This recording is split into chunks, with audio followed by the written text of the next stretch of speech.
Selamat datang di ibu kota Provinsi Jawa Tengah, Semarang.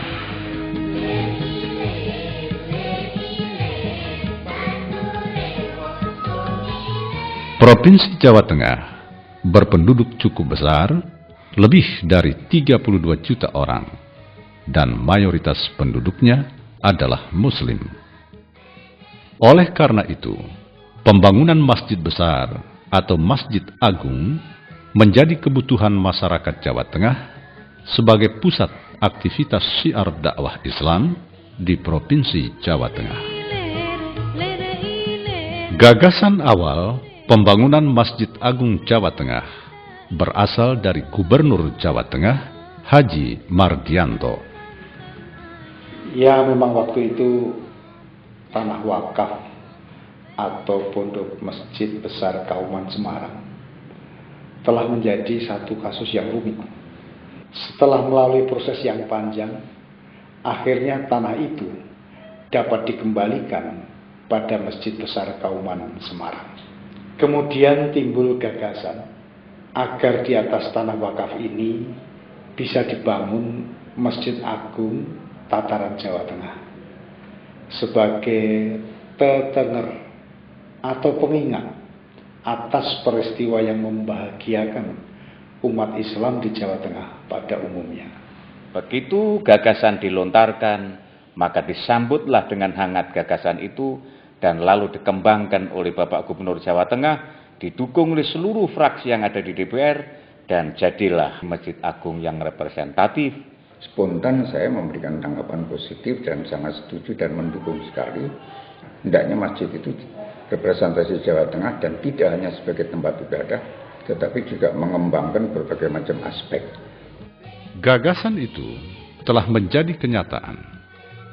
Peletakan batu pertama pembangunan Masjid Agung Jawa Tengah dilaksanakan pada hari Jumat tanggal 6 September 2002. Filosofi perancangan Masjid Agung Jawa Tengah merupakan perwujudan kesinambungan historis perkembangan agama Islam di tanah air.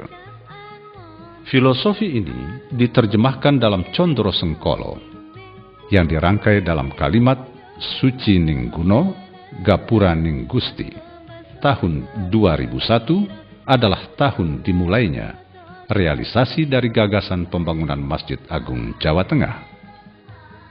Condro Sengkolo ini terwujud menjadi ekspresi jati diri Masjid Agung yang megah dan indah, perpaduan unsur budaya universal maupun lokal dalam kebudayaan Islam.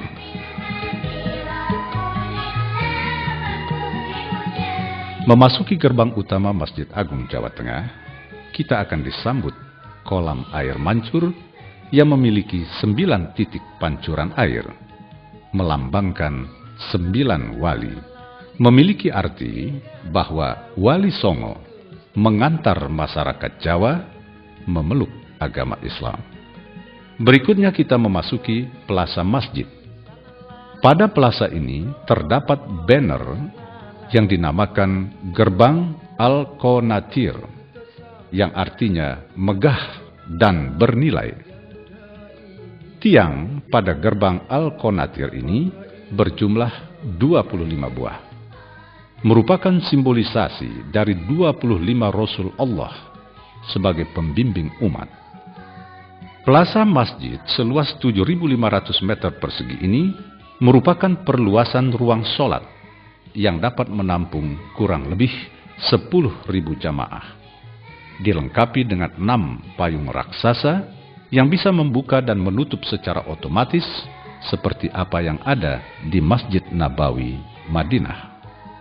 Berikutnya, kita memasuki bangunan utama masjid.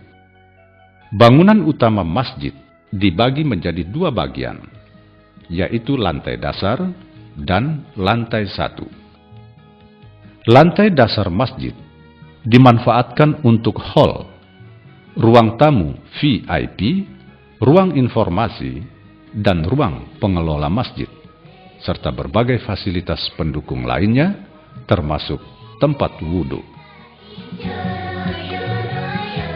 Lantai 1 masjid dimanfaatkan untuk ruang sholat utama, ruang imam, dan ruang mimbar khotib. Lantai 1 masjid dengan fasilitas pendukungnya dapat menampung lebih kurang 5.000 jamaah. Masjid Agung Jawa Tengah sudah terlihat keagungan dan keanggunannya dengan adanya menara yang merupakan bangunan replika Menara Kudus setinggi 99 meter yang melambangkan 99 asma Allah yang diberi nama Al-Husna Tower. Bangunan menara ini di lantai dasar dimanfaatkan untuk kantor radio dakwah Islam Jawa Tengah. Sedang di lantai 2 dan 3 dimanfaatkan untuk Museum Islam Jawa Tengah. Bagian atas merupakan gardu pandang. Di sini ditempatkan teropong untuk Ru'yatul Hilal.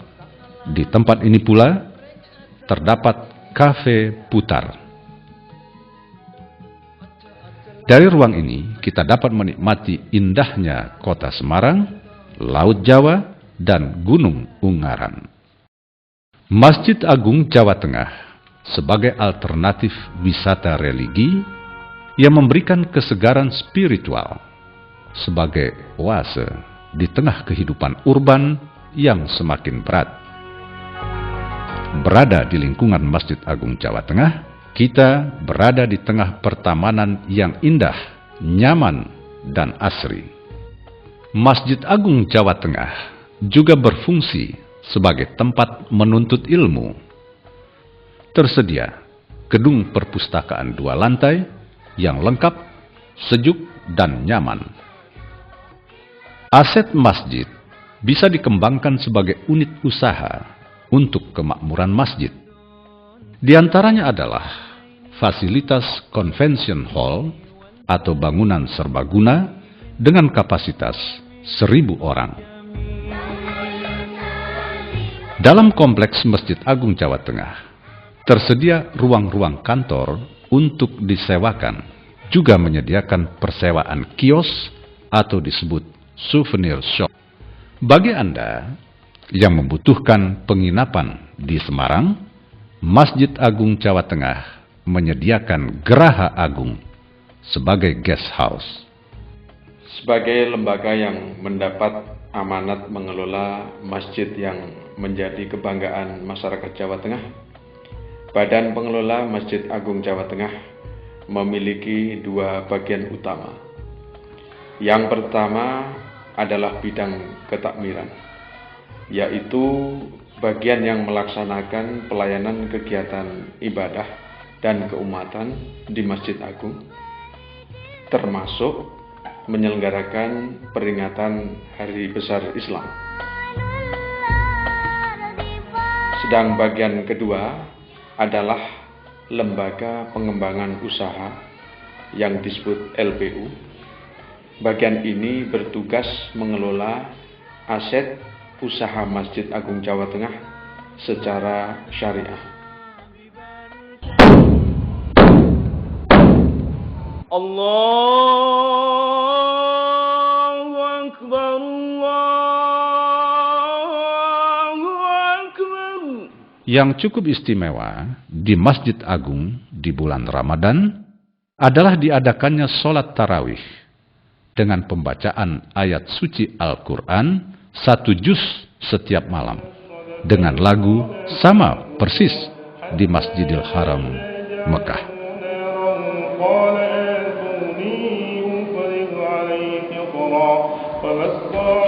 Masjid Agung Jawa Tengah, masjid kebanggaan masyarakat Jawa Tengah hari ini dan di masa yang akan datang.